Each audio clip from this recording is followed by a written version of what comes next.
siang hari ini perihal pelatihan K3 ya. Ini sesi yang kedua. Tadi pagi sudah rekan-rekan jam 10 pagi ya dengan tim HSE juga sudah melaksanakan kegiatan training K3. Nah ini kita harapkan untuk kegiatan ini kita kontinuitas ya. Perihal K3 ini merupakan salah satu hal yang sangat penting lah menurut kami ya terkait dengan proyek AMC ini, dikarenakan rekan-rekan itu terjun langsung ke lapangannya, terutama di lokasi GI di PLN, sehingga untuk training ataupun pengetahuan K3 terutama untuk rekan-rekan yang baru join dan sebelumnya belum pernah mengikuti pelatihan K3, saya harap teman-teman ikut aktif ya dalam bertanya, dalam mengikuti acara kita di siang hari ini. Mungkin kita sebelum kita mulai kita berdoa terlebih dahulu, semoga kegiatan kita di siang hari ini berjalan dengan lancar. Berdoa dimulai.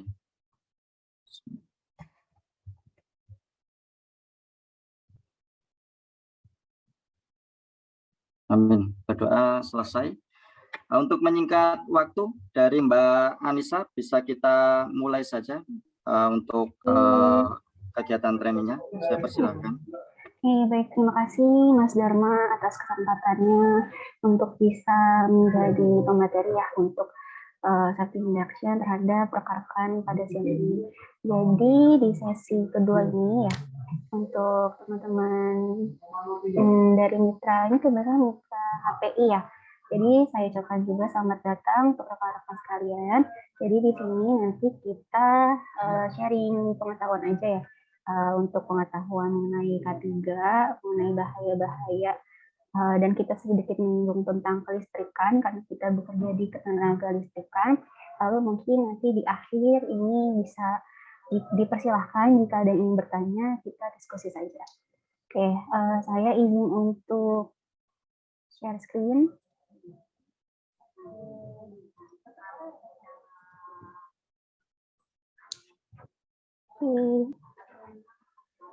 Jadi untuk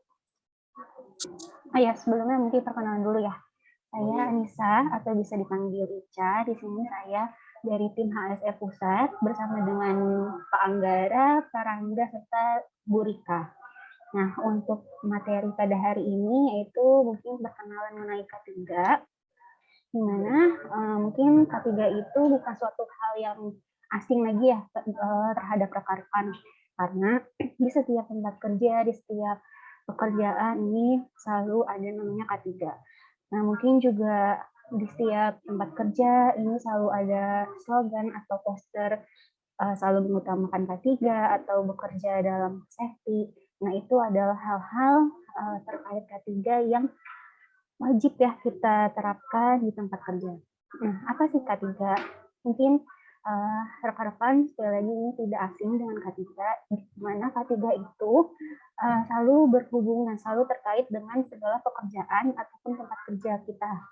Nah, K3 ini mungkin jika kita lihat dari luar saja, K3 ini untuk dampaknya ini secara tidak langsung terlihat kecil, yaitu mungkin adanya, misalkan amit-amit adanya kecelakaan. Lalu dari kecelakaan itu timbulnya korban. Nah, hal yang bisa kita lihat itu tentunya mungkin terhadap asuransi terhadap korban kecelakaan ataupun segala pengobatan dan penanganan terhadap korban. Tapi jika kita lihat secara lebih dalam lagi, secara lebih rinci lagi, K3 itu menimbulkan banyak sekali kerugian-kerugian terhadap kecelakaan kerja, di mana mungkin kerugian ini tidak dapat kita langsung terlihat ya, mungkin seperti kehilangan waktu kerja ataupun kerusakan-kerusakan dari peralatan, dari benda-benda, ataupun citra perusahaan atau citra kantor kita yang menjadi jelek akibat adanya kecelakaan. Nah, hal-hal yang tidak langsung itu dia bisa kelihatan dampaknya ini dalam jangka waktu yang lama. Nah, selain itu, karena kita bekerja di ketenaga listrikan yang memang terkait dengan segala listrik, nah apa sih kerugian yang dapat ditimbulkan dari kecelakaan akibat listrik? Nah, tentunya kebakaran. Jadi di mana ada listrik, di mana ada tegangan dan arus, ini tidak jauh-jauh juga dari kebakaran. Di mana kebakaran ini selain bisa menimbulkan kerugian terhadap material, yaitu mungkin seperti rumahnya kebakaran ataupun benda-benda ataupun peralatan kerja kita, bisa juga menyebabkan cacat fisik kepada pekerja yang terkena dampak dari kebakaran atau arus listrik. Nah, ini bisa dilihat ketika kita atau seseorang terkena dampak langsung dari kebakaran ataupun ledakan. Nah, ini bisa dilihat di layar. Selain menimbulkan malfungsi ya, kita tidak bisa bekerja lagi dengan keadaan yang seperti di layar, ini juga dapat menyebabkan kematian.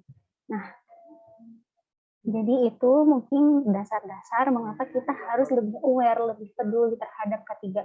Mungkin tidak hanya di sekitar tempat kerja, tetapi juga dapat kita terapkan sehari-hari di lingkungan rumah kita, di pekerjaan sehari-hari kita, saat kita dimanapun berada, entah itu saat di jalan, dan di tempat kerja maupun di rumah. Oke, jadi apa sih yang melandasi atau melatar belakangi dari K3 atau kecelakaan dan kesehatan kerja? Jadi K3 ini semuanya diatur di dalam Undang-Undang Nomor 1 Tahun 1970 tentang keselamatan kerja. Dan itu juga diatur di dalam Undang-Undang Nomor 50 Tahun 2015 tentang sistem manajemen K3 dan permenaker lainnya. Dan itu juga sudah ada dari PT ICON dan keputusan direksi PT ICON mengenai segala peraturan maupun landasan dari K3. Selain itu, untuk PT ICON ini sudah menerapkan standar yaitu standar ISO 14000 dan standar ISO 45001. Di mana standar-standar itu merupakan acuan kita, acuan K3 untuk lebih disiplin terhadap K3, terhadap rekan-rekan juga di lapangan. Oke, jadi seperti yang tadi sudah kita singgung sedikit tentang SMK3 atau sistem manajemen K3. Jadi di dalam K3 ini kita mempunyai sistem manajemen untuk dia itu meliputi segala struktur-struktur yang ada mengenai K3. Nah, selain itu juga tadi sudah dijelaskan mengenai ISO, di mana ISO ini standar internasional untuk menetapkan berbagai semua persyaratan K3. Lalu, jadi tujuan dari K3 menurut undang-undang itu, yang pertama untuk melindungi dan menjamin setiap keselamatan tenaga kerja, sumber produksi, serta peralatan-peralatan. Oke, untuk logo K3 sendiri ini mungkin sangat tidak asing ya, karena setiap pabrik, setiap tempat kerja, setiap lingkungan kerja ini sudah ada slogan K3, di mana arti dan maknanya sendiri dari logo K3 ini, yang pertama itu ada palang. Palang ini yaitu bebas dari kecelakaan, dari penyakit akibat kerja, lalu roda gigi, ini yaitu berarti bekerja dengan kesegaran jasmani dan rohani, serta untuk roda gigi ini berjumlah 11, artinya 11 bab dalam Undang-Undang Nomor 1 Tahun 1970. Oke, lanjut. Jadi dalam mengidentifikasi bahaya-bahaya yang ada sebelum pulang pekerjaan itu terdapat 6 bahaya, di mana yang pertama yaitu ada bahaya mekanikal. Jadi bahaya mekanikal ini merupakan bahaya yang berasal dari benda-benda bergerak, misalnya benda-benda yang bergerak secara sistematis, mungkin terhadap pekerja-pekerja di pabrik. Nah, ini benda-benda yang dia terus berjalan. Nah, ini bisa menyebabkan bahaya mekanikal di mana beresiko untuk tangan terjepit ataupun tangan tertusuk dan lain-lain. Lalu ada bahaya psikososial. Jadi kalau bahaya psikososial ini merupakan bahaya yang berasal dari gangguan batin. atau juga bisa dengan hubungan dengan orang lain di dalam pekerjaan atau hubungan dengan atasan, di mana bahaya psikososial ini dapat dirasakan secara masing-masing individu dan jika tidak ditangani ini dapat menyebabkan stres kerja. Lalu selanjutnya itu ada bahaya fisik. Untuk bahaya fisik ini adalah bahaya yang bisa kita langsung rasakan seperti kebisingan ataupun pencahayaan yang kurang. Lalu untuk bahaya kimia, ini bahaya-bahaya yang berhubungan langsung dengan bahan-bahan kimia. Atau juga bisa dengan bahaya B3, bahan B3. Lalu untuk bahaya ergonomi, ini bahaya-bahaya dari sistem kerja ataupun mungkin posisi duduk yang kurang sesuai atau posisi alat kerja yang kurang sesuai. Nah, ini bahaya ergonomi bisa dapat menyebabkan suatu kesehatan kerja yang terganggu untuk jangka panjangnya. Lalu ada bahaya biologi. Untuk bahaya biologi ini lebih ke bahaya yang berasal dari hewan buas ataupun virus seperti pandemi COVID ini juga dapat dikatakan sebagai bahaya biologi.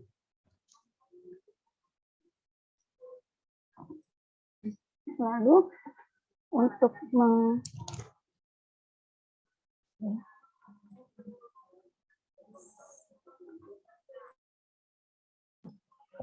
mengidentifikasi bahaya, kita perlu adanya pengendalian. Nah, pengendalian ini disebut hierarchy controls, di mana di dalam hierarchy controls ini terdapat 6 tahap pengendalian. Jadi dari eliminasi, substitusi, engineering, administrasi, dan PPE ini semakin ke bawah adalah tahap yang pengendaliannya ini semakin kurang efektif. Jadi yang pertama itu ada eliminasi, di mana eliminasi ini adalah menghilangkan sumber bahaya yang ada di sekitar lingkungan kerja. Nah, untuk eliminasi ini kurang bisa kita terapkan ya, karena dari eliminasi ini kita menghilangkan sumber bahaya. Untuk kita yang bekerja di sekitar ketenaga listrikan, dengan kita menghilangkan suatu listrik itu kan agak kurang mungkin gitu ya untuk menghilangkan sumber bahayanya. Nah, lalu yang kedua itu dengan cara mengganti bahayanya. Nah, mungkin untuk substitusi ini jika rekan-rekan misalkan bekerja di ketinggian, nah tangganya masih memakai tangga aluminium, di mana tangga aluminium itu dapat menghantarkan listrik dari tiang yang bertegangan. Nah, ini kita substitusi, kita ganti dengan tangga yang lebih aman, yaitu dengan tangga fiber.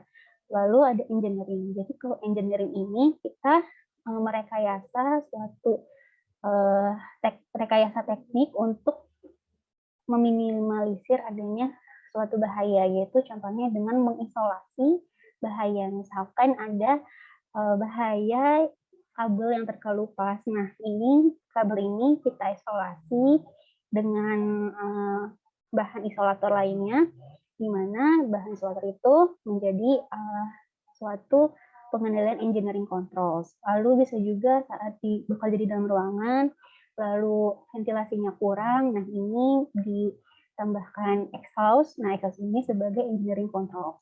Lalu yang selanjutnya, yang keempat itu ada administrative controls, di mana untuk administratif ini berkaitan dengan kebijakan-kebijakan yang dibuat untuk menyesuaikan pekerjaan, untuk menyesuaikan pekerja di tempat kerjanya, mungkin dengan cara menukar shift atau menukar bagian pekerja agar melakukan rotasi. Nah, jadi dari administratif kontrol ini dibuat kebijakan-kebijakannya. Sedangkan selanjutnya ada PPE, di mana untuk PPE atau APD ini adalah langkah terakhir yang sebenarnya langkah ini tuh kurang efektif, tapi dapat dilakukan jika tahapan-tahapan di atas ini tidak memungkinkan untuk dilakukan. Jadi di APD ini adalah untuk melindungi pekerja dari bahaya-bahaya yang mungkin ada di sekitar lingkungan kerja.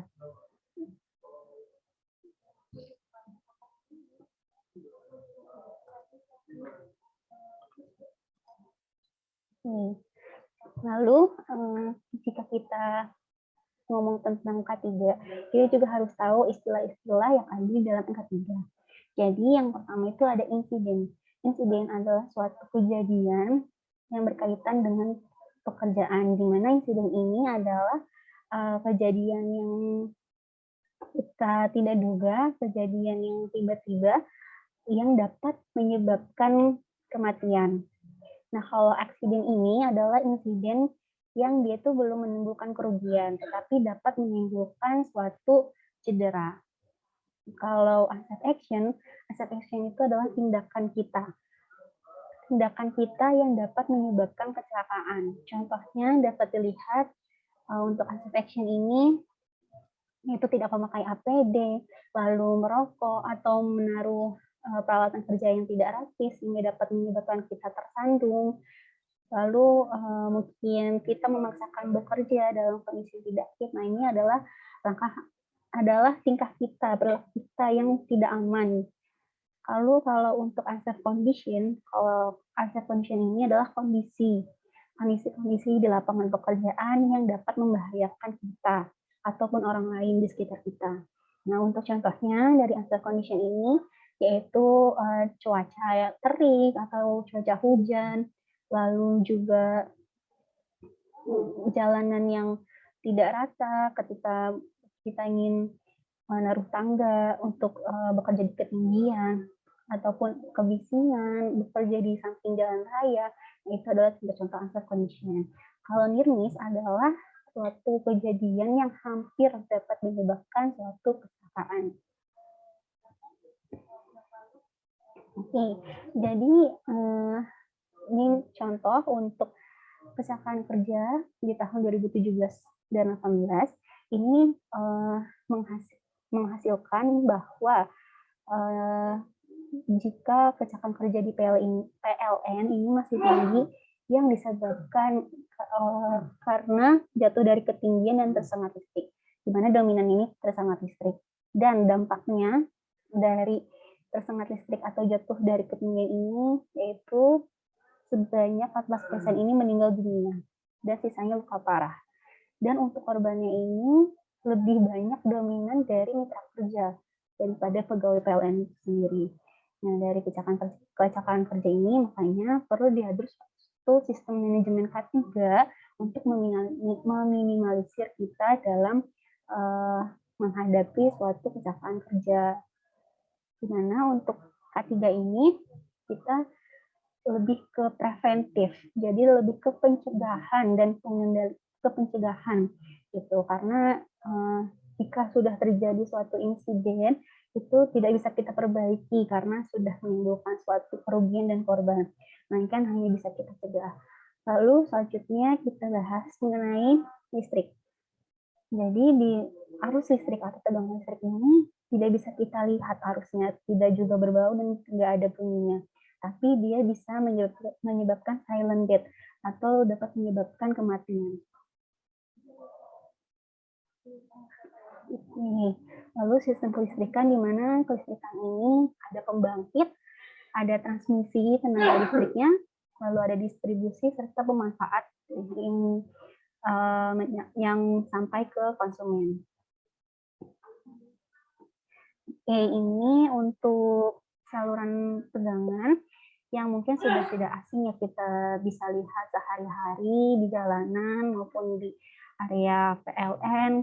Nah, untuk yang pertama, untuk yang sering nanti rekan-rekan kerjakan di lapangan, mungkin ini ke saluran tegangan menengah dan saluran tegangan rendah.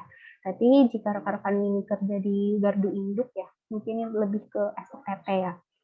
Nah, untuk besaran dari tegangannya sendiri, ini bisa rekan-rekan lihat bahwa di saluran tegangan menengah saja itu sudah sampai 20 kV, di mana 20 kV itu sudah tidak dapat ditoleransi oleh tubuh manusia. Nah, apalagi pada saluran yang SUTT maupun SUTET. Di sini dapat kita lihat untuk waktu maksimum yang diizinkan jika kita menyentuh. Contohnya, misalkan pada tegangan 50 volt kita hanya diizinkan, ini maksimalnya sebesar 5 detik gitu. Apalagi tadi yang tegangan 20 kV atau 20 kilovolt itu berapa waktu yang diizinkan tidak ada di sini. Jadi di bawah 50 volt aja itu sudah maaf, maksud saya 280 volt saja ini sudah 0,03 detik. Apalagi yang sampai 20 kilovolt itu sangat sudah tidak ditolerir oleh tubuh manusia. Lalu ada jarak aman. Jarak aman dari tegangan. Contoh misalkan dari 20 kV untuk jarak amannya itu 70 cm, 75 cm, di mana jaraknya ini sudah minimal. Jarak aman minimal itu 75 cm. Oke, lalu masuk ke JSA. Untuk JSA ini juga sudah pasti rekan-rekan lakukan ya sebelum melakukan pekerjaan. Jadi memang sebelum kita ingin melakukan pekerjaan, kita harus menyerahkan dokumen-dokumen kerja seperti salah satunya JSA, di mana JSA ini untuk mengidentifikasi bahaya di setiap tahapan-tahapan pekerjaan. Nah, untuk contoh JSA dari ICON sendiri, ini nanti ada tahapan pekerjaannya, lalu mungkin potensi-potensi bahaya dari setiap tahapan pekerjaan, dan apa saja langkah pengendalian yang dapat dilakukan. Di mana setelah nanti diisi, itu nanti terdapat persetujuan untuk dokumen dari JSA. Nah, dari JSA ini juga mungkin nanti bisa diinformasikan ke rekan-rekan timnya, agar bisa lebih dipersiapkan jika menemukan suatu bahaya-bahaya yang sudah kita analisis sebelumnya di lapangan pekerjaan. Lalu ada work permit atau surat izin kerja atau WP. Nah, untuk WP ini sebenarnya setiap jenis beda-beda untuk macam-macam WP-nya. Untuk contoh dari WP ICON sendiri, ini bisa dilihat kurang lebihnya sama seperti JSA, jadi bahaya-bahaya apa saja yang dapat kita jumpai ketika melakukan pekerjaan, lalu tindakan apa dari bahaya tersebut yang dapat kita lakukan untuk mencegahnya, lalu APD apa saja yang kita gunakan. Nah, di WP ini juga ada persetujuan dari pihak-pihak yang mungkin kalau misalkan rekan-rekan bekerja di GI, nah ini nanti dari WP ini ada persetujuan ke pihak GI-nya dan sudah disetujui untuk melakukan pekerjaan tersebut. Lalu ada fase sistem manajemen ketiga. Untuk manajemen ketiga di ICON ini ada 3. Jadi yang pertama itu ada perencanaan, di mana perencanaan ini yaitu adanya safety briefing. Nah, safety briefing itu apa sih? Jadi safety briefing ini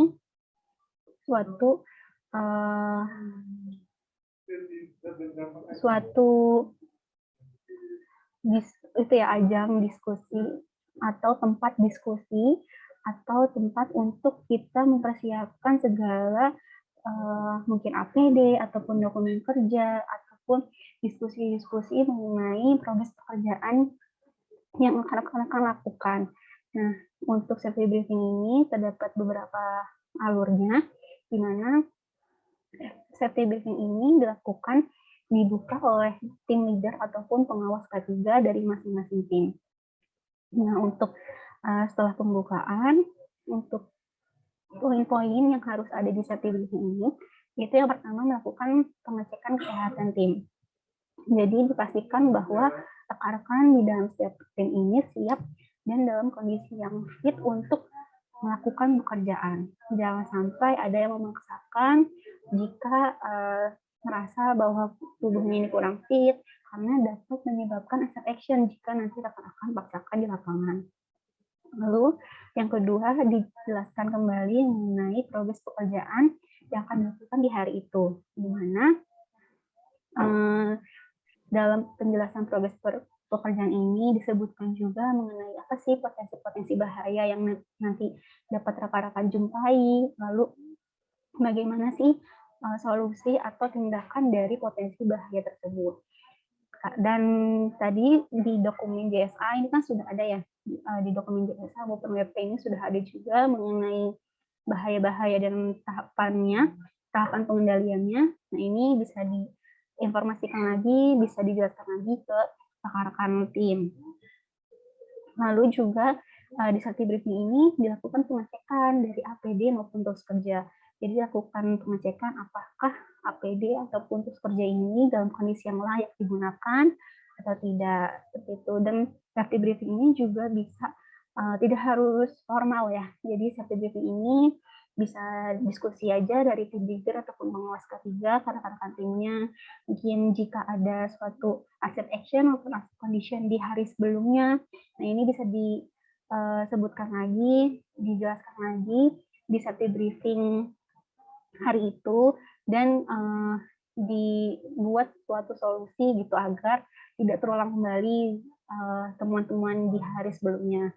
Nah, lalu setelah itu nanti ditutup dengan doa dan jangan lupa untuk mendokumentasikan safety briefing tersebut.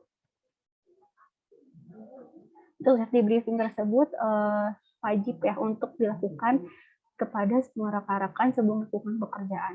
Dan berbeda lokasi, berbeda pekerjaan, pastikan untuk potensi bahayanya juga berbeda ya. Jadi jika nanti rekan-rekan paginya ada pekerjaan, lalu sudah kelar progresnya, lalu pindah ke mungkin ke GI lain, nah itu tetap dilakukan safety briefing terlebih dahulu, walaupun lokasinya dan pekerjaannya berbeda. Lalu selanjutnya ada safety patrol. Jadi di tahap pelaksanaannya. Ya, terkait safety briefing Mbak Anissa, dari teman-teman ada yang mau ditanyakan terkait dengan safety briefing ini, apakah dari rekan-rekan GA sudah sesuai dengan urutan yang tadi? Mungkin 1 atau 2 GH bisa menyampaikan. Silakan.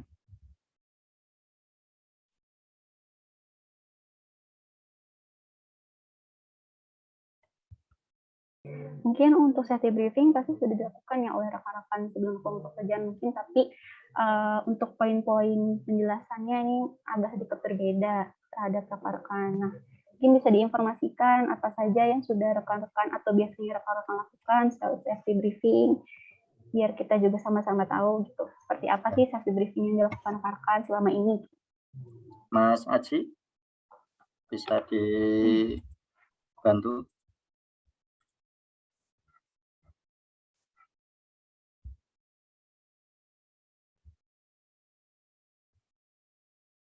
Atau Mbak Halih dari Bogor, silakan.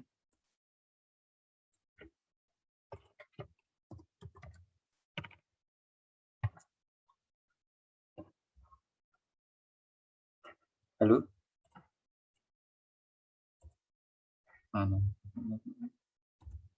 Atau dari rekan GA yang lain, mohon masukannya.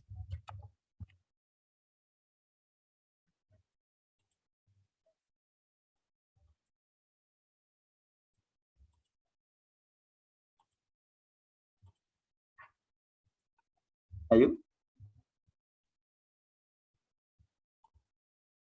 Atau yang rekan baru nih Mas Tamrin atau Mas Agus nih, waktu di safety briefing apakah sudah sesuai?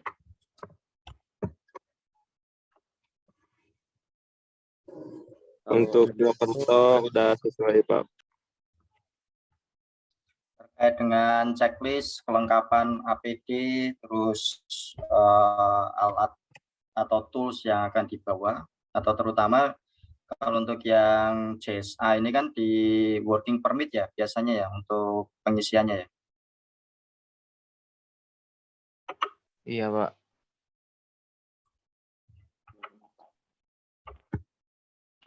Oke, bisa dilanjut Mbak Anissa. Oke, saya lanjut dahulu. Nah, setelah melakukan safety briefing, lalu rekan-rekan progres pekerjaan, nah ini ada safety patrol, di mana untuk safety patrol ini dilakukan saat rekan-rekan ini melakukan pekerjaan di lapangan, jadi memang saat sedang progres, di mana tujuannya ini untuk melihat implementasi dari aspek K3 terhadap rekan-rekan, ataupun melihat sejauh mana sudah diterapkan, dan mengawasi dari asset action maupun asset condition rekan-rekan di lokasi pekerjaan. Jadi di safety patrol ini sebagai upaya untuk meminimalisir ya adanya suatu kejadian-kejadian unsafe action maupun unsafe condition. Kalaupun memang ada temuan, nah ini bisa dijadikan sebuah tindakan perbaikan selanjutnya. Nah, untuk safety patrol ini, jadi safety patrol atau biasa kita sebut patroli atau inspeksi ya. Jadi dilakukan ini di area kerja. Nah, karena kita masih online, jadi nanti biasanya dari pengawas K3-nya atau tim leader-nya yang melakukan safety patrol terhadap rekan-rekan, terhadap tim HSE pusat, seperti itu. Di mana di safety patrol ini bisa jadi didapatkan sebuah temuan-temuan dari unsafe action maupun unsafe condition. Nah, untuk unsafe condition dan unsafe action tadi sudah dijelaskan ya di awal, di mana unsafe condition itu adalah kondisi yang tidak aman, yang dapat membahayakan, contohnya cuaca, ataupun lokasi pekerjaan yang ada kendala, ataupun bekerja di pinggir jalan, ataupun tangga yang memang sudah tidak layak pakai. Nah, kalau untuk unsafe action itu adalah tindakan kita, tindakan pekerjanya yang dapat menyebabkan kecelakaan. Di mana untuk alurnya, alur safety patrol, jadi nanti kita biasanya online Zoom ya, dengan pengawas K3 atau tim leader-nya. Ini nanti ada pertanyaan-pertanyaan dari tim HSE pusat yang harus dijawab dan dijelaskan oleh pengawas K3-nya atau tim leader-nya. Nah, untuk safety patrol ini poin-poinnya yaitu melakukan pemeriksaan dari APD yang rekan-rekan pakai dan gunakan saat bekerja. Lalu memeriksa juga terhadap peralatan kerja yang digunakannya, lalu dokumen kerja yang digunakan ini apa saja, dan melakukan analisis dari unsafe action dan unsafe condition untuk rekan-rekan. Nah, jika tim HSE pusat menemukan suatu indikasi dari temuan-temuan unsafe action maupun condition, nah ini dijadikan suatu perbaikan untuk rekan-rekan di progres pekerjaan selanjutnya gitu. Jadi misalkan ditemukan suatu unsafe action tidak memakai APD yang lengkap, ataupun ditemukan rekan-rekan ini merokok atau dan lain sebagainya. Nah, ini dari temuan tersebut nanti rekan-rekan harus melakukan tindakan perbaikan. Jadi dengan cara mengirim before dan after. Jadi before-nya itu tadi yang kami temukan temuannya terhadap rekan-rekan di lingkungan kerja. Lalu untuk after-nya ini dari rekan-rekan. Jadi nanti after-nya rekan-rekan mengirimkan tindakan perbaikan dari apa yang sudah menjadi temuan. Lalu dikirimkan fotonya ke aplikasi ataupun bisa kirim fotonya ke SPV masing-masing. Nah, lalu untuk pasca pengawasan jadi kami ada YouTube di mana bisa rekan-rekan akses juga untuk YouTube-nya, di mana di YouTube ini terdapat tutorial dari penggunaan aplikasi iFast, lalu juga di YouTube ini terdapat segala dokumentasi dari safety briefing, dari safety patrol, safety meeting, dan segala kegiatan-kegiatan K3. Jadi kalau misalkan rekan-rekan ingin tahu bagaimana K3 yang sudah berjalan di dalam Icon, ini bisa rekan-rekan lihat di YouTube K3-nya Icon. Lalu untuk dashboard aplikasi, nah di aplikasi ini kita gunakan sebagai bahan monitoring untuk rekan-rekan saat melakukan pekerjaan. Gitu. Jadi segala yang rekan-rekan input ke dalam aplikasi dapat kita lakukan, dapat kita lihat dan kita lakukan monitoring. Dan segala safety briefing, safety patrol ini juga bisa rekan-rekan input di dalam aplikasi. Untuk aplikasinya yang nanti rekan-rekan lihat ini seperti yang ada di screen ya. Itu di layar handphone seperti ini. Nah, ini adalah suatu hasil evidence yang kurang sesuai. Jadi, dimana untuk safety briefing ini, ya dokumentasi rekan-rekan sedang melakukan safety briefing, bukan dokumentasi atap-atap, dokumentasi langit, ataupun tanah, seperti itu ya. Lalu begitu juga dengan safety patrol. Safety patrol ini dokumentasinya Mungkin dari pengawas K3-nya atau manajernya bisa mendokumentasikan rekan-rekan tim kerjanya saat bekerja. Lalu kita masuk ke fire safety protection. Nah, untuk rekan-rekan yang bekerja di GI, saya yakin untuk APAR ini sudah ada ya fasilitasnya gitu. Nah, tapi kita harus tahu juga untuk bagaimana penggunaannya. Jadi di APAR ini masing-masing bahan yang dapat terbakar ini berbeda juga apa yang dapat digunakan. Nah, untuk cara menggunakannya yaitu di APAR ini kan terdapat pin, tuas, dan selang. Di mana pertama itu dengan mencabut pin pengamannya terlebih dahulu, lalu mengarahkan si selangnya ini ke sumber api. Dan untuk selangnya ini dipegang sama rekan-rekan, jangan dilepas begitu saja, karena kalau dilepas nanti malah kemana-mana gitu. Lalu meratakan ke seluruh sumber apinya. Lalu jika dalam 1-3 menit pertama ini untuk kejadian kebakaran atau ledakan ini tidak dapat diatasi dengan APAR ataupun sprinkler ataupun bahan-bahan ataupun alat pemadam kebakaran yang pasif gitu ya. Ini bisa langsung dilakukan ke pemadam kebakaran ke 911. Jadi di mana jika sudah tidak bisa kita tangani, ini harus ke pihak yang memang sudah ahlinya untuk melakukan pemadaman kebakaran. Jadi jika apinya sudah membesar dan rekan-rekan sudah tidak bisa lagi, ya kira-kira tidak bisa lagi untuk memadamkan apinya karena mungkin apinya sudah menyebar kemana-mana ataupun APAR tidak cukup untuk memadamkan api. Nah, ini langsung telepon ke pihak yang lebih ahli untuk dilakukan evakuasi dan firefighting. Oke, untuk sprinkler ini rekan-rekan juga sudah tidak asing dengan sprinkler, biasanya ada di pusat perbelanjaan ataupun kantor-kantor ya. Tapi untuk sprinkler ini memang masih tidak semua kantor, tidak semua mungkin gardu induk ini mempunyai sprinkler, tapi kalau untuk APAR, saya yakin setiap gardu induk ini sudah punya ya, walaupun memang untuk jumlahnya masih terbatas. Tuh, oke, masuk ke bagian ergonomi.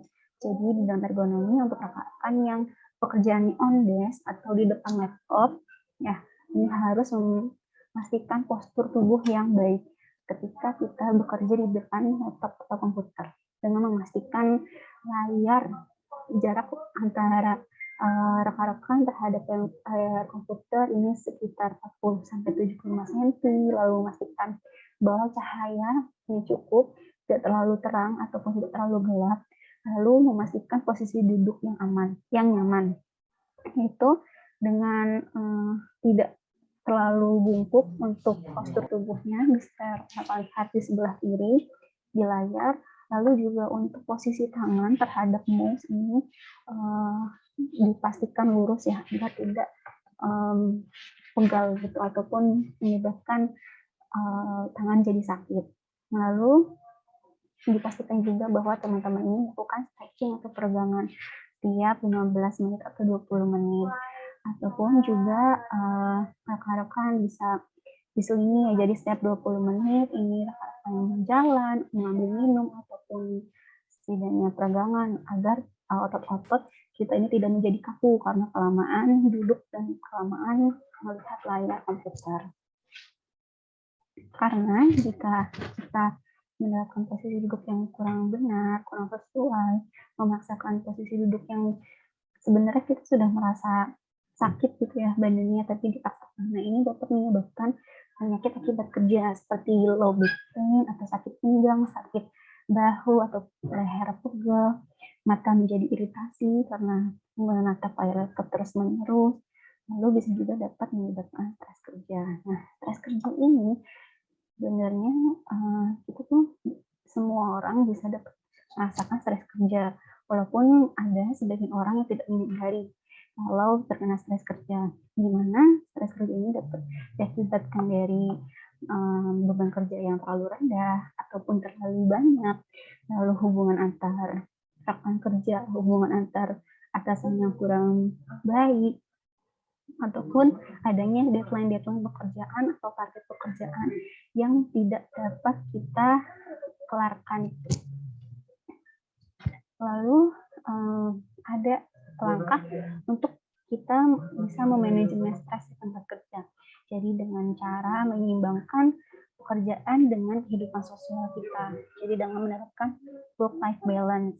Lalu kita juga bisa curhat atau cerita ke rekan kerja ataupun keluarga ataupun seseorang dapat kita percaya. Jadi untuk mengeluh kita capek, mengeluh beban kerja kita banyak itu tidak ada yang salah ya, karena memang pada dasarnya mengeluh itu hanya ingin menyampaikan rasa yang kita alami gitu untuk bisa meminimalisir apa yang kita rasakan.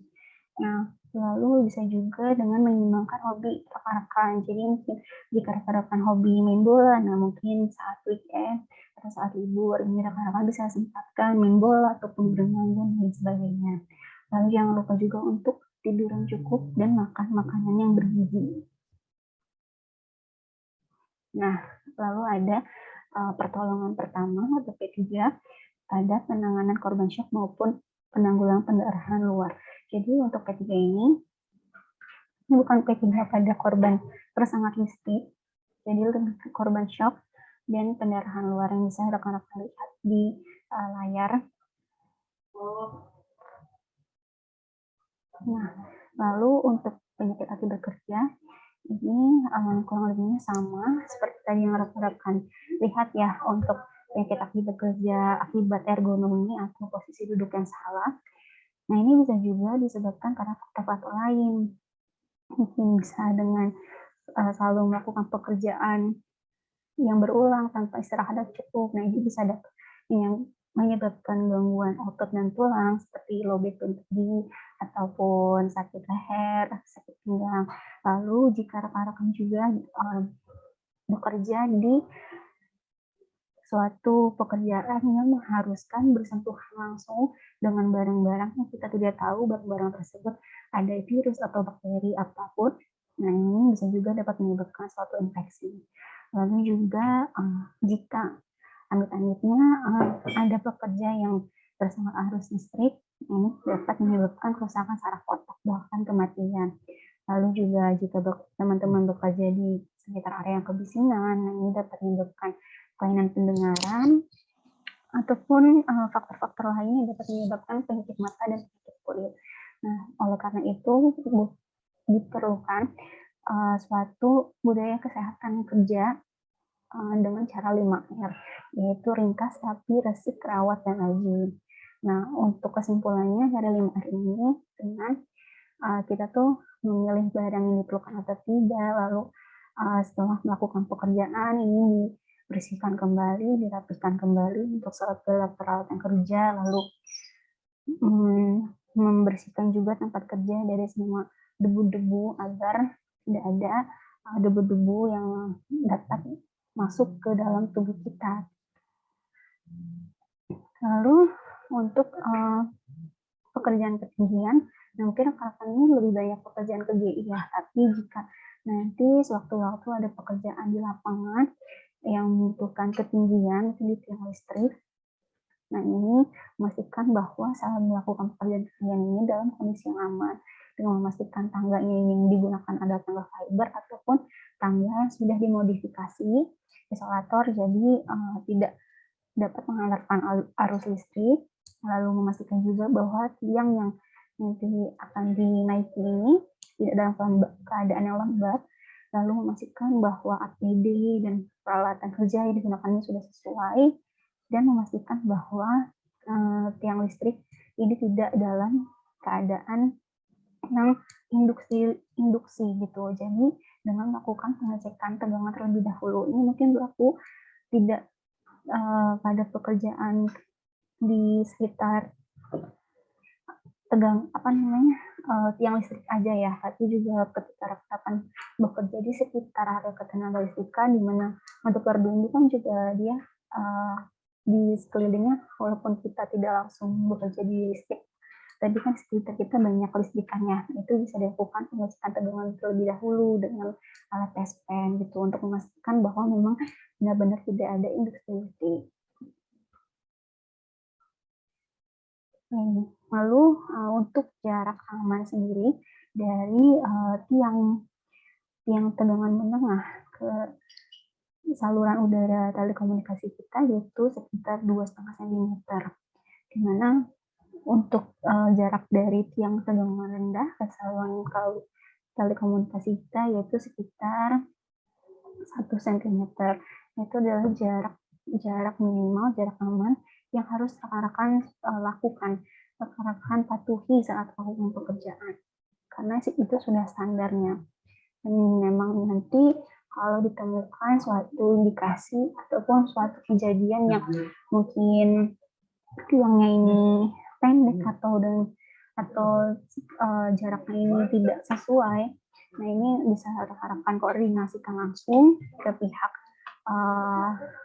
ke SPV atau manajer agar dilakukan sebuah solusi gitu ya, ditemukan sebuah solusi apa yang harus dilakukan gitu.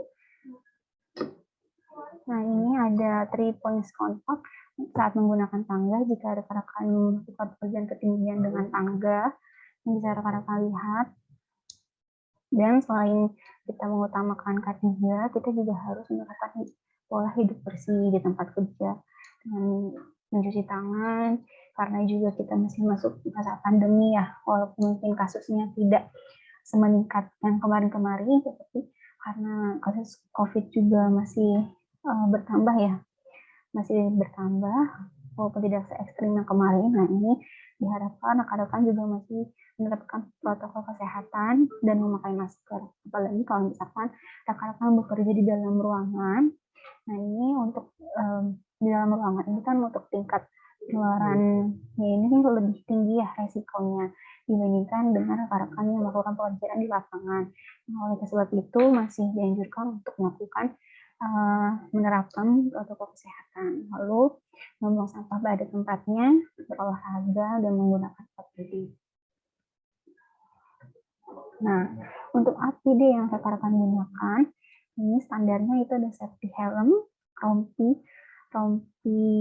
keselamatan, atau mungkin jika rekan-rekan sudah mendapatkan atau sudah ada baju kerja yang ada reflektornya, itu diperbolehkan tidak memakai rompi. Tetapi jika rekan-rekan mempunyai baju seragam kerja yang tidak ada reflektor, ataupun mungkin rekan-rekan ini kerjanya pakai kaos panjang atau kemeja panjang ya, ini harus lengkapi dengan rompi yang ada reflektornya. Lalu untuk safety shoes, body harness ini wajib ya untuk rekan-rekan yang melakukan pekerjaan ketinggian. Lalu untuk safety shoes, safety glove atau sarung tangan dan kacamata ini dapat dikondisikan untuk rekan-rekan di lapangan. Nah, untuk lebih jelasnya, berikut terdapat video untuk APD yang bisa rekan-rekan lihat.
Itu video mengenai standar APD yang harus rekan-rekan gunakan di lapangan pekerjaan. Dan jika rekan-rekan merasa APD yang digunakan ini tidak nyaman atau kurang nyaman, nah rekan-rekan bisa berkoordinasi ya atau melakukan penyesuaian terhadap APD yang digunakan, mungkin dari rompinya yang kekecilan atau kebesaran, ataupun helmnya, ataupun APD lainnya seperti sepatu. Nah ini bisa disesuaikan dengan penggunaan rekan-rekan. Lalu selain itu ada safety briefing, di mana safety briefing ini juga penting untuk rekan-rekan terapkan ketika ingin menuju ke lokasi pekerjaan atau dari lokasi pekerjaan ini ke base camp, di mana saat safety briefing ini tentunya butuh konsentrasi ya atau fokus saat menyetir. Di mana untuk pandangannya ini, pandangannya ke depan, fokus ke depan, tapi tidak hanya fokus ke depan, tapi juga harus melihat kanan kiri selama 5-8 detik. Lalu juga memastikan bahwa mata ini bergerak setiap 2 detik.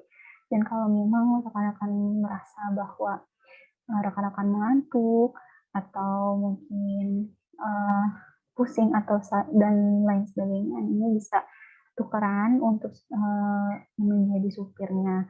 Dan memastikan bahwa jangan sampai kita pandangannya kosong atau pikirannya kosong saat melakukan safety briefing seperti itu. Ini terdapat video penutup ya untuk rekan-rekan yang bekerja hingga rekan-rekan sampai ke rumah yang bisa rekan lihat.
Mungkin ketiga ini masih cenderung kita abaikan ya, kita masih menyepelekan tingginya K3 di tempat kerja ataupun saat melakukan pekerjaan, padahal K3 ini adalah sebagai dasar kita untuk bisa pulang dengan selamat, sampai ke rumah, bertemu dengan keluarga. Makanya perlu awareness atau kepedulian dari kita masing-masing.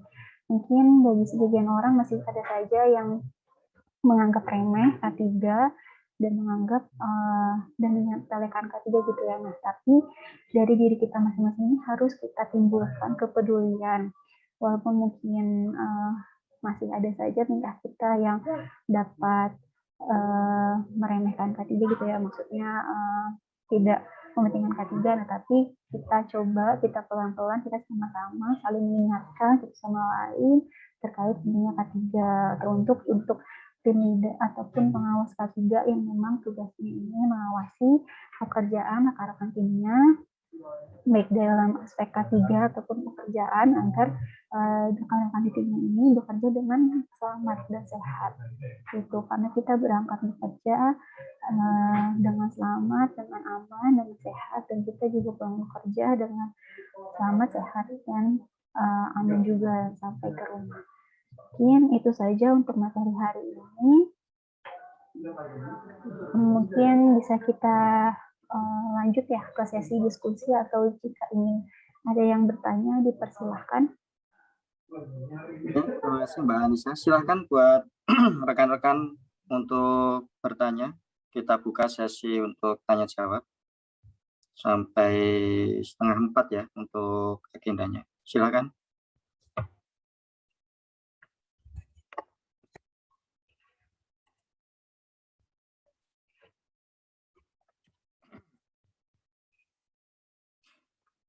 Kemana nih si Aci?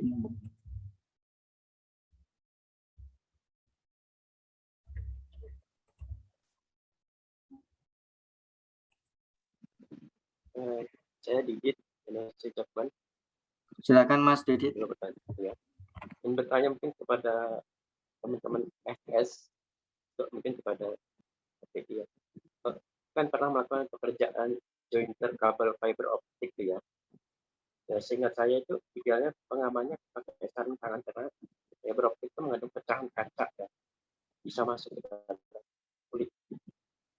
Itu aja saya kan, apakah ada kita pakai sarung tangan atau pekerjaan itu, saya tanya ke teman-teman. Ini terkait dengan kelengkapan di Mas Didit atau apa ya Mas? Di ASS, Pak. Di ASS. Oh, di ASS ya. Apakah kurang atau seperti apa? Ya, saya kan pernah ada ASS itu melakukan jointer fiber optik. Itu apakah mereka dilengkapi dengan putus sarung tangan atau tidak? Ya, kalau terkait dengan APD, semisalkan ada APD yang belum terdeliver gitu ya, kan sebelum ada pekerjaan biasanya kan ada checklist ya Mas Didit ya, terkait dengan apa namanya pekerjaan yang nanti akan dilakukan itu membutuhkan perangkat apa saja. Itu semisal memang belum tersedia atau memang perlu diadakan, itu bisa koordinasi Mas sebelum pekerjaan itu dilakukan. Ya, mungkin ini lebih ke rekan-rekannya yang setiap harinya beraktivitas di lokasi GI terkait dengan pengetahuan K3, terus bahaya antisipasinya seperti apa, itu mungkin dari rekan-rekan bisa menanyakan ya, mumpung dari Mbak Anissa kita buka sesi tanya jawabnya. Silakan, apakah ada kendala ketika di lokasi atau ketidaktersediaan APD atau seperti apa. Nah, untuk menjaga ritme ya terkait dengan K3, next-nya tadi sudah disampaikan oleh Mbak Anissa ya, adanya safety patrol ya. Nah, nantinya di Project AMC kita juga akan lakukan safety patrolnya itu basisnya online ya, berarti nanti kita acak rekan-rekan GH ataupun tim ketika berada di lapangan, nanti kita akan invite gitu kan untuk kegiatan safety patrol ini. Silakan dari teman-teman bertanya.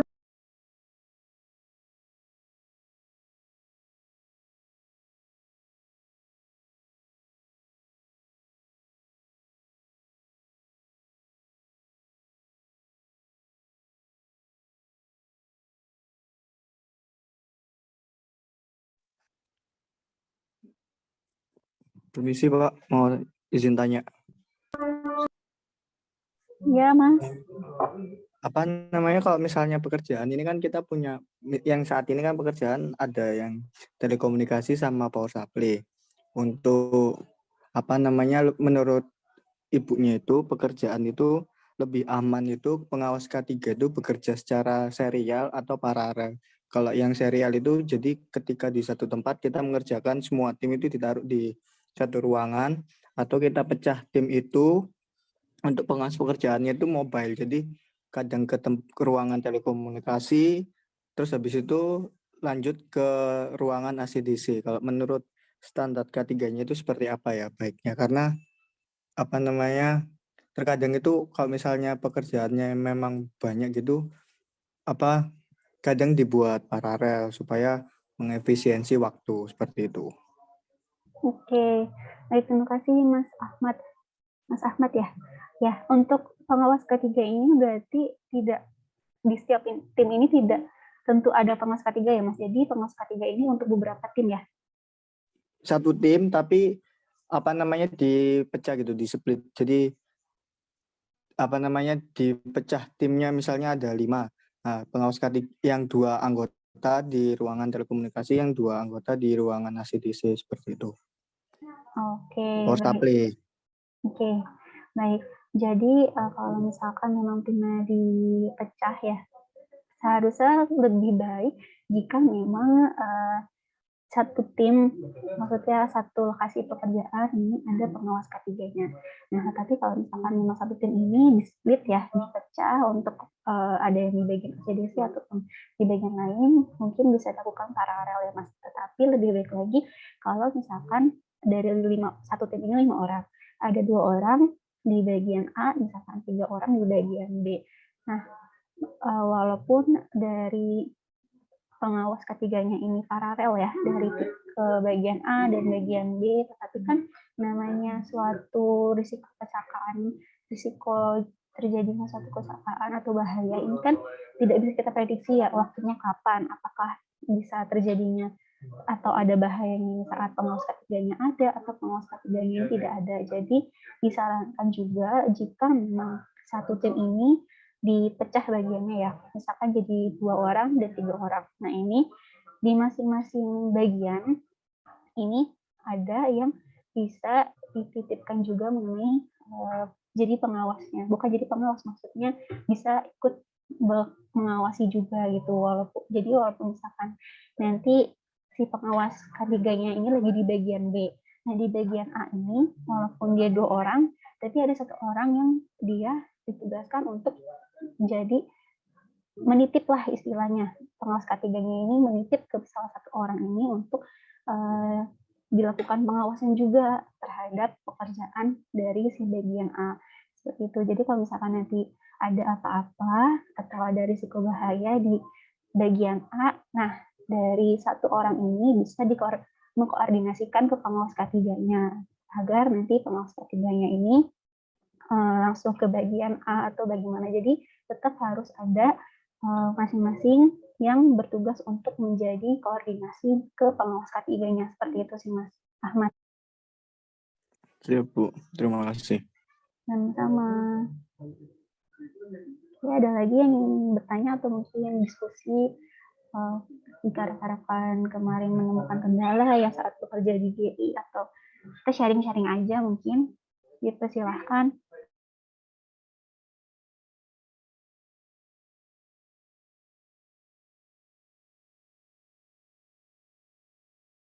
Ayo dari rekan-rekan yang lain.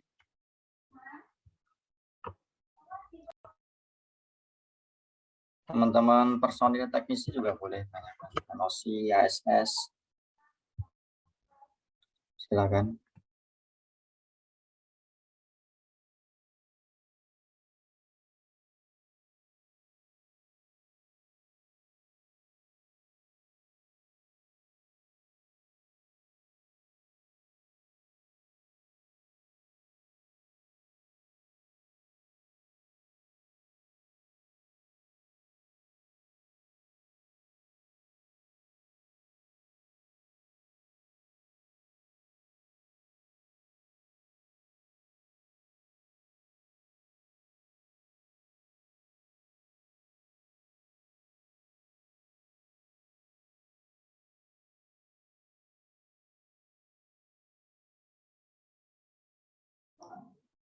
Ya, mungkin rekan-rekan saat pekerja di GI atau GIS ini tidak semuanya memperbolehkan menggunakan servisus ya di dalam ruangan.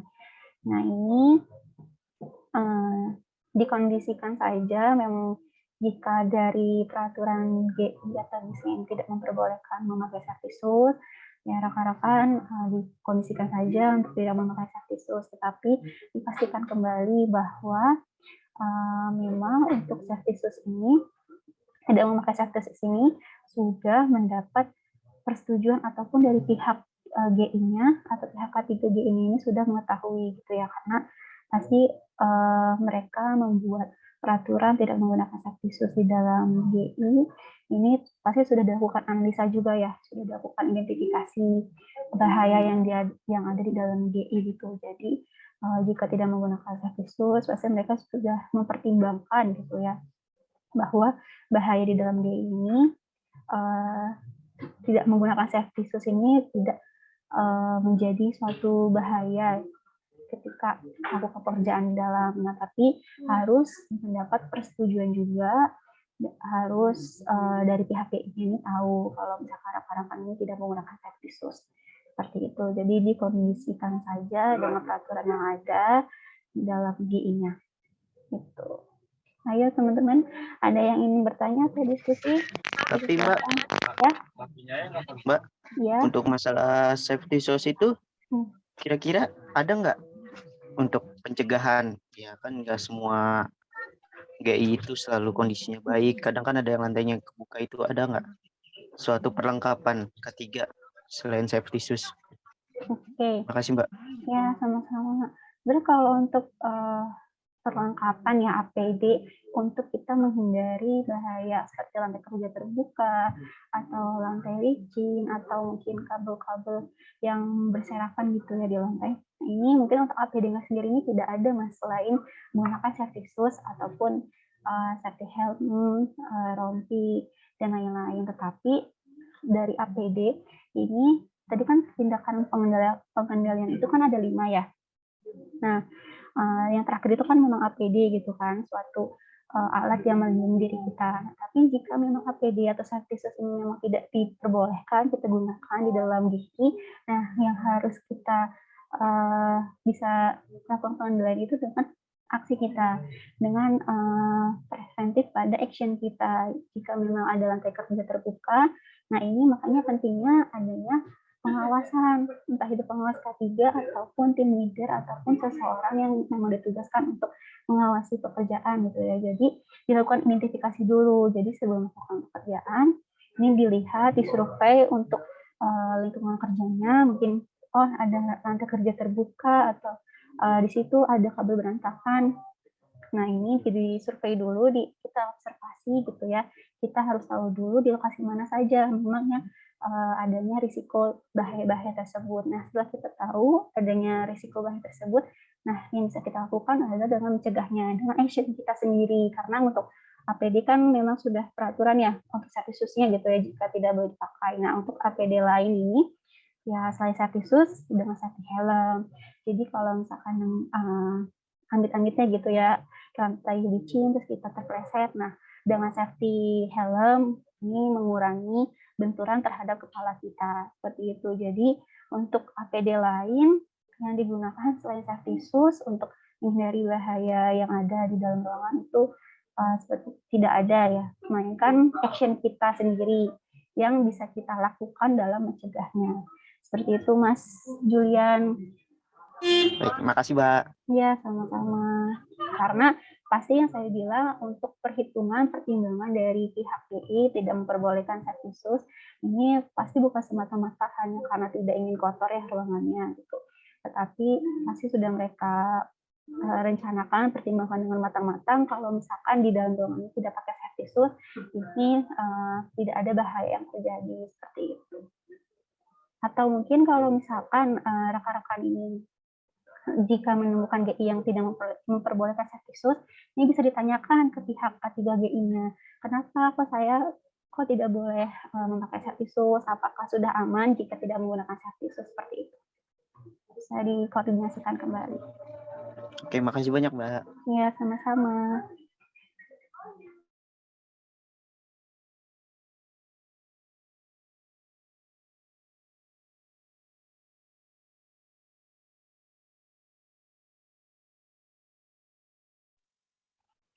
Mau tanya lagi, Bu.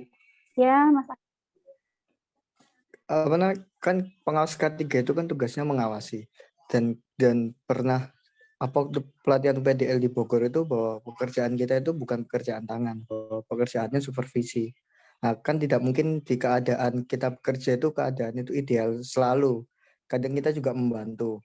Nah, menurut pandangan peraturan atau hukum itu kalau misalnya kita membantu pekerjaan itu seperti apa? Jadi untuk kita mengantisipasi misalnya kita waktu bantu terus terjadi insiden, bagaimana kita itu bisa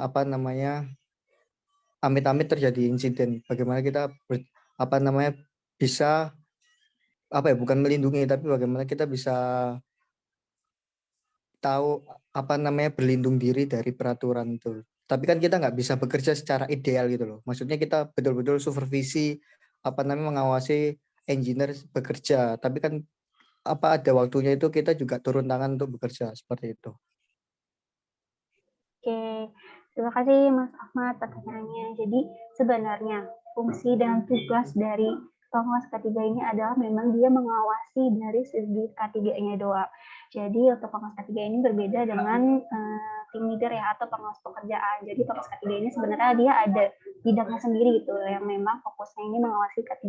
Jadi untuk pekerjaan teman-teman ini pengawas K3 di luar bidangnya seperti itu. Tapi kan untuk pengawas K3 ini mungkin masih terbatas ya. Yang maksudnya yang benar-benar paling jadi pengawas K3. Biasanya pengawas K3 ini direkap oleh tim leader ataupun pengawas lapangan yang dimana memang jika butuh bantuan dari tim leader atau pengawas lapangan ini kan bisa turut membantu gitu ya. Sedangkan pengawasan dari aspek K3 ini bisa hilang gitu ya dengan kita membantu pekerjaan. Nah, kan satu tim itu ada beberapa orang ya, entah 3 orang, 4 orang, 5 orang. Dan untuk pengawas K3 ini mungkin tidak semuanya pengawas K3-nya pure pengawas K3 ya, melainkan tadi ya saya bilang mungkin backup ya. Jadi pengawas lapangan atau tim leader ini membackup menjadi pengawas K3.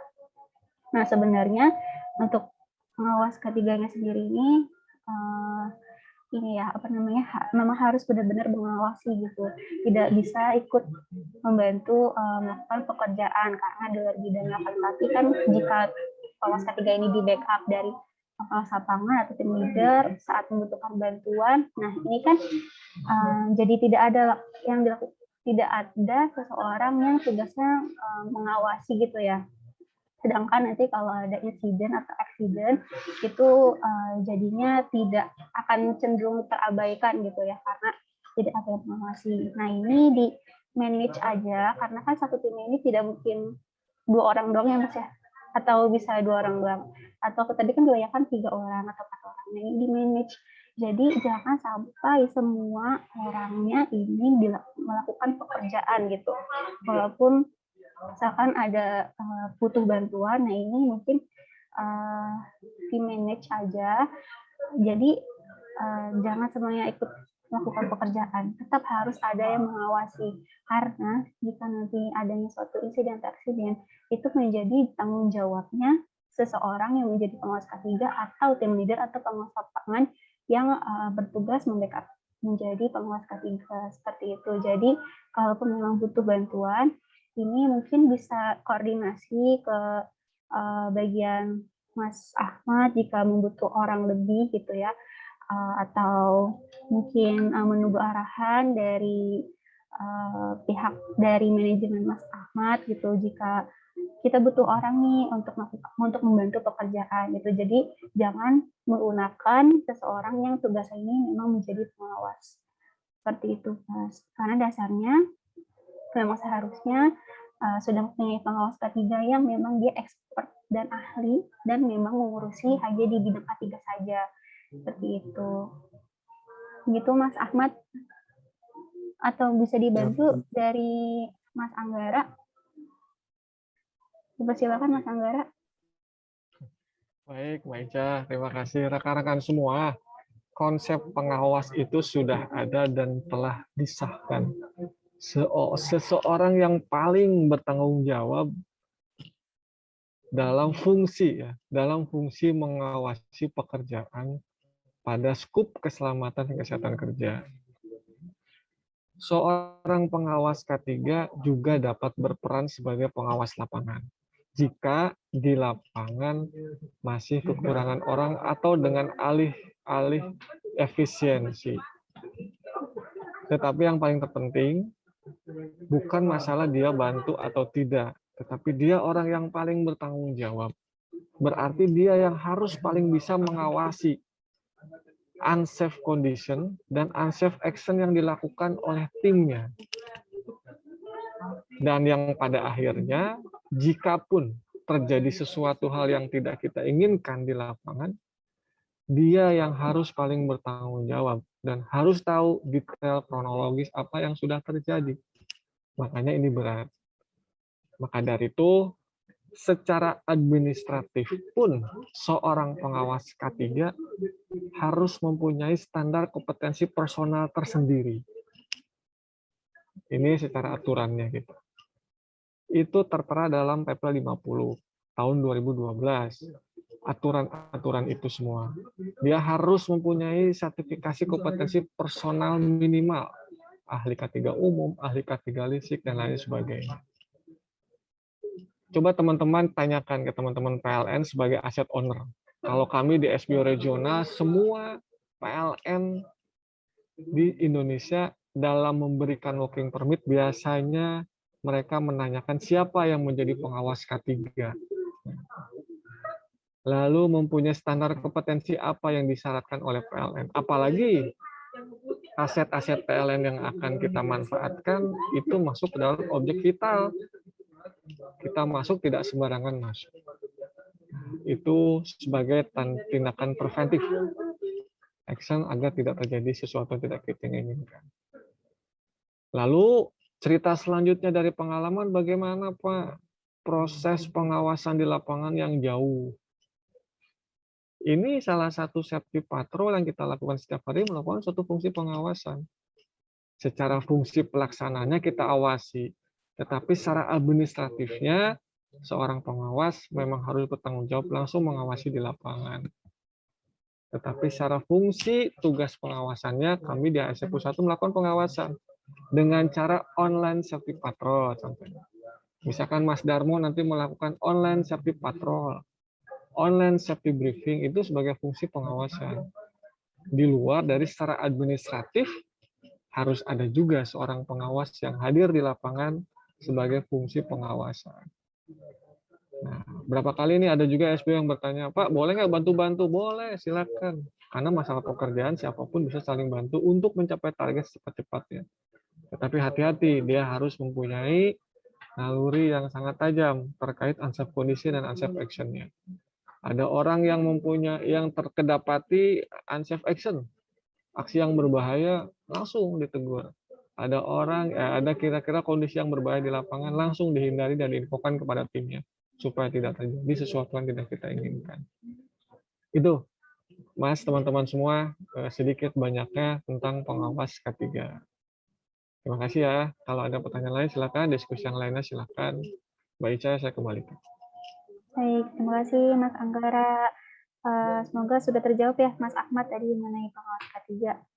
Jadi boleh ya diikutsertakan membantu, tetapi dari segala tanggung jawab mengenai unsafe action dan condition itu tetap menjadi tanggung jawab pengawas K3 yang mungkin di backup dari pengawas lapangan atau tim leader. Mungkin rekan-rekan lain jika ada yang ditanyakan kembali, boleh dipersilahkan.